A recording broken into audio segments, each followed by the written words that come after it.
Here's I will show you how to airdrop something from Android to iPhone.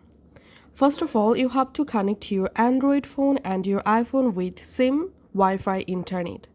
Now on your both Android and iPhone, you have to open this website.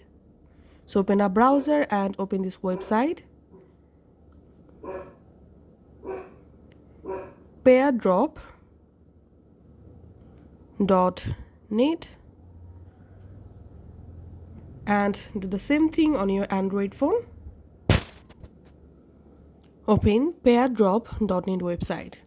And as I said before, if you connected your Android and iPhone with same Wi-Fi network, then on your Android phone display here you will find your iOS iPhone device. Just tap on this device icon and here enable all permissions. Tap on your device icon and here choose an action. Here I'm selecting media picker. Now all you have to need, go ahead and select files from gallery or my files app you want to transfer to your iPhone. Tap on done and on your iPhone just tap on accept to start receiving from your Android phone.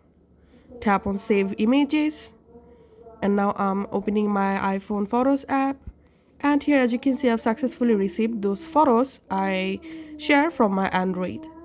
That's how you can easily airdrop something from Android to iPhone. And thanks for watching.